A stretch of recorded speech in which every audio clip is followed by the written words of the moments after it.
fillah, satu hal yang perlu kita ketahui ya.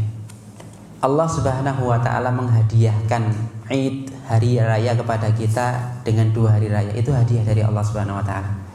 Ya. Yaitu apa? Idul Fitri dan Idul Adha. Ya. Salah satu pengertian disampaikan oleh para ulama, Id itu adalah ya, sesuatu yang dilakukan berulang-ulang. Ya, orang kembali ke situ. Ya, sehingga masuk ke dalam istilah kita peringatan ya, atau hari raya. Ya. Dan dilarang kita melakukan Id atau hari raya perayaan kecuali yang diperintahkan oleh Allah Subhanahu wa taala. Dan 2 hal ini, Idul Fitri dan Idul Adha, merupakan hadiah dari Allah dan itulah yang harus kita rayakan ya. Yang kedua ya, tadi perayaan akhir tahun, tahun baru itu termasuk Id ya, dan tidak boleh kita merayakannya. Hukumnya haram ya. Kenapa? Karena masuk ke dalam tasyabbuh bil kufur. Pertanyaannya sekarang, itu budaya siapa? Ya. Budaya bukan dari Islam kan? Ya. Bahkan mungkin di balik perayaan itu ada makna-makna yang tidak kita ketahui. Dengan kembang api, ya. Konon kenapa dengan kembang api? Itu bagian dari pemujaan terhadap dewa api. Lah itu kan sudah mulai masuk kepada akidah pagan, ya, akidah penyembah berhala. Ya.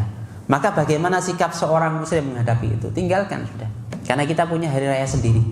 Ya, lah terus nanti dianggap kuper, ya, kurang pergaulan, dianggap apa? Ndak update dan sebagainya. Udah, ndak masalah sudah. Ya, kita mungkin panas telinga kita di dunia. Pilih mana? Panas di dunia atau di akhirat? Oh, ya. Ndak apa-apa, ditahan dulu aja di dunia ya. Memang kita di dunia ibarat penjara ya. Ya, dunia ini ibarat penjara bagi seorang mukmin.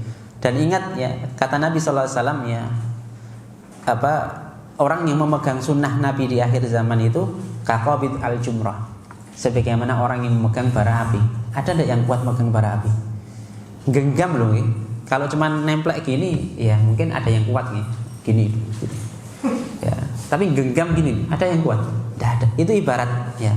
Maka di akhir zaman itu orang akan sangat berat sekali mempertahankan sunnah. Tapi itu kebaikan. Ya, itu kebaikan bagi kita. Maka rahmakumullah, bagaimana sikap kita? Kita hindari. Ya. Adapun bagaimana kita mendatangi walaupun hati kita mengingkari, masya Allah ya. Ya. Itu perayaan tersebut termasuk kemungkaran. Ya. Sedangkan Nabi katakan man ra'a minkum mungkaran falyughayyir biyadihi. Siapa yang melihat kemungkaran maka rubahnya dengan tangan. Ya. Kemungkaran ndak itu? Nah, berani ndak merubah dengan tangan? Tidak mungkin ya, bisa saja bencut kita ya. Ya, kalau tidak mampu, fa'ilam yastati' fa bilisani, maka dengan lisan kasih tahu dengan cara yang baik. Ya, wah aku masih sungkan ya, tidak berani. Ya sudah ya. Fa'ilam yastati' fa biqalbihi, jika tidak bisa dengan hatinya. Wa dzalika adhaful iman. Itulah selemah-lemah iman. Kata para ulama, setelah ini tidak ada iman. Kenapa? Karena selemah-lemah iman aja selemah-lemah ya.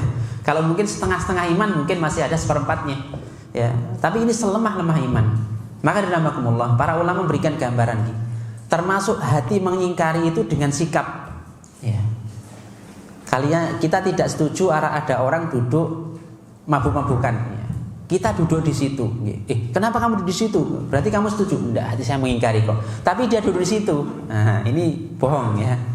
Ya, artinya apa? Tanda dia ingkar dalam hati, benci dalam hati, dia akan mengingkari, minggir dari situ. Ya, betapa tidak ya. Misal Takin ya, tidak suka sama Zaki, ketemu di jalan. Kira-kira nyapa enggak? Belum saja ketemu dari jauh sudah lihat, wah saya cari jalan yang lain. Nah, seperti itu kan? Ya, artinya apa? Menghindari. Kenapa? Karena tidak suka. Sama dengan kemungkaran. Seorang muslim tidak akan pernah ridho dengan kemungkaran. Ya, wallahi jangan pernah ridho dengan kemungkaran. Ya. Kalau tanda dia tidak ridho, dia harus membenci dalam hati dan berusaha menjauhi sejauh-jauhnya. Kalau itu tidak bisa dilakukan, maka tidak ada iman setelah itu. Konsekuensinya berat dari rahmatullah.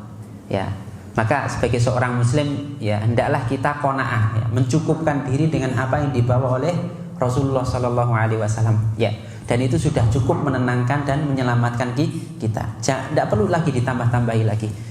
Ya, kalau pingin semarak ya kumpulkan kaum muslimin ya, orang-orang ya makan bareng ya, beleh kambing, itu kan semarak sudah. Ya, Jangan ikut-ikutan acara orang-orang yang di luar Islam ya. Wallahu taala alam.